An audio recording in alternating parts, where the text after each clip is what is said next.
గాయత్రి వంటింటికి స్వాగతం. ఇక్కడ నేను చూపించబోయే వంటని మీరు కూడా చేసి మీ ఫ్యామిలీ మెంబర్స్తో రుచి చూసి ఎంజాయ్ చేస్తారని ఆశిస్తాను.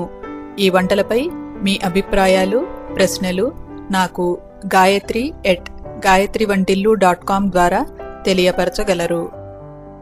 ఈరోజు గాయత్రి వంటింట్లో ప్లెయిన్ కుకీస్ తయారు చేయటం నేర్చుకుందాం. ఈ కుకీస్ని తయారు చేయటానికి కావలసిన పదార్థాలేమిటో చూద్దాం. మైదా 75 గ్రాములు, అన్సాల్టెడ్ బటర్ రూమ్ టెంపరేచర్లో ఉన్నది 60 గ్రాములు, పొడి చేసుకున్న పంచదార 45 గ్రాములు, బొంబాయి రవ్వ 25 గ్రాములు, బేకింగ్ సోడా 1/2 టీ స్పూను, ఏలక్కాయలు 3 లేదా వెనిలా ఎసెన్స్ 1/2 టీ స్పూను వేసుకోవచ్చు. జీడిపప్పు పలుకులు టాపింగ్కి. ఇప్పుడు ప్రిపరేషన్స్ ని చూద్దాం. ఇక్కడ నేను కన్వెక్షన్ గ్రిల్ మైక్రోవేవ్ ఓవెన్ ని ఉపయోగించాను. అందులో కన్వెక్షన్ మోడ్లో ఈ కుకీస్ ని తయారు చేశాను. ముందుగా ఓవెన్ ని కన్వెక్షన్ మోడ్లో 190 డిగ్రీ సెంటీగ్రేడ్ దగ్గర ప్రీ హీట్ చేయండి. ఫ్లాట్ గా ఉన్న బేకింగ్ ట్రే కానీ బేకింగ్ ప్లేట్ కానీ తీసుకోండి. దాంట్లో నెయ్యి వేసి మొత్తం అంతా రాయండి. ఏలక్కాయల్ని తీసుకుని వాటిపై తొక్కలు తీసేసి రోట్లో వేసుకుని మెత్తగా పొడి కొట్టుకోండి. ఈ ఏలక్కాయల పొడిని ఒక ప్లేట్లోకి తీసుకుని పక్కన పెట్టుకోండి. ఇప్పుడు ఈ కుకీస్ తయారు చేసే విధానాన్ని చూద్దాం. కుకీస్ తయారు చేసే ముందర గుర్తుంచుకోవాల్సిన 2 విషయాలు ఏమిటంటే, పంచదారని మెత్తగా పొడి కొట్టుకుని పెట్టుకోవాలి. అలాగే వెన్న రూమ్ టెంపరేచర్లో ఉండాలి. అప్పుడు ఈ రెండూను కలిపినప్పుడు ఒక దాంట్లో ఒకటి తేలిగ్గా కలుస్తాయి. ఒక బౌల్ తీసుకుని దాంట్లో వెన్న వేసుకోండి. ఈ వెన్నకి పొడి చేసుకున్న పంచదారని వేసి కలపండి. ఇలా కలుపుతూ ఉంటే కాసేపు అయ్యేసరికి ఈ పంచదార పొడి వెన్నలో కరిగి క్రీమ్ లాగా తయారవుతుంది. తయారు చేసుకున్న మిశ్రమం స్మూత్ గా ఉండాలి, గ్రెయినీగా ఉండకూడదు. అలా వచ్చేదాకా ఈ మిశ్రమాన్ని బాగా కలపండి. చూస్తున్నారు కదా ఎంతో స్మూత్ గా ఉందో. ఈ రకంగా తయారు చేసుకున్నాక దీంట్లో ఏలక్కాయల పొడి వేయండి. ఈ ఏలక్కాయల పొడి అంతా కూడాను ఈ మిశ్రమంలో కలిసేటట్టుగా కలుపుకోండి. తీసుకున్న మైదాలో రవ్వ వేసి కలపండి.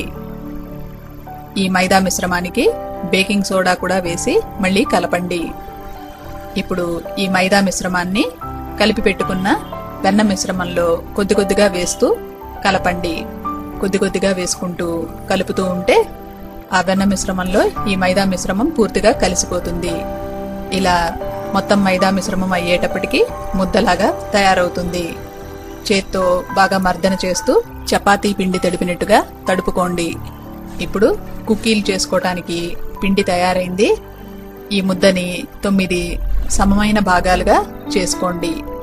ఒక్కొక్క ఉండని స్మూత్ గా చేసుకుని పేడ అల్లే ఫ్లాట్ చేసుకుని దానిపైన చాకుతో గాని ఫోర్కుతో గాని మార్కింగ్ చేసుకోండి.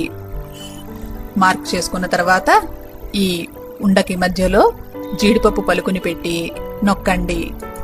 ఇలా తయారు చేసుకున్న కుకీని నెయ్యి రాసి పెట్టుకున్న పళ్ళెల్లో పెట్టుకోండి. ఇదే రకంగా మిగిలిన ఉండల్ని కూడా స్మూత్ చేసుకుని ఆ పైన పేడ అల్లే నొక్కుని దానిపైన మార్కింగ్ చేసుకుని ఆ పైన జీడిపప్పు పలుకుని పెట్టి నెయ్యి రాసిన పళ్ళెంలో పెట్టుకోండి. ఈ ఉండల్ని ఈ ప్లేట్ మీద అమర్చుకునేటప్పుడు ప్రతి ఉండకి మధ్యలో కనీసం 1 అంగుళం గ్యాప్ ఉండేటట్టుగా చూసుకోండి. ఎందుకంటే ఈ కుకీలు బేక్ అయిన తర్వాత సైజులో పెద్దవవుతాయి. కాబట్టి చోటు ఉండటం కోసం వాటిని దూరం దూరంగా పెట్టుకోండి. తయారు చేసుకున్న ఈ బేకింగ్ ప్లేట్ ని తీసుకువెళ్లి ప్రీహీటెడ్ ఓవెన్ లో పెట్టుకోండి. ఇప్పుడు ఈ కుకీస్ ని 190 డిగ్రీల సెంటీగ్రేడ్ దగ్గర కన్వెక్షన్ మోడ్ లో 25 నిమిషాల పాటు బేక్ చేయండి. చూస్తున్నారు ఉబ్బి ఎంత పెద్దవైనాయో. 25 నిమిషాలు బేక్ చేసిన తర్వాత తీసి చూస్తే కుకీలు తయారై ఉంటాయి. కానీ ముట్టుకుంటే మెత్తగా ఉంటాయి.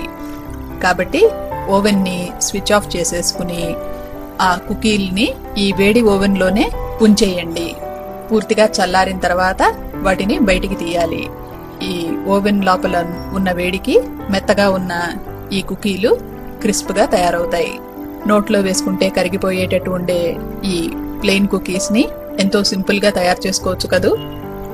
టేస్టీగా, ఫ్రెష్ గా మీ ఇంట్లో మీరు ఎప్పుడు కావాలంటే అప్పుడు తయారు చేసుకోదగ్గ ఈ ప్లెయిన్ కుకీస్ ని ఈ మూవీ క్లిప్ ద్వారా చూసి మీరు కూడా తయారు చేసుకుంటారని ఆశిస్తాను.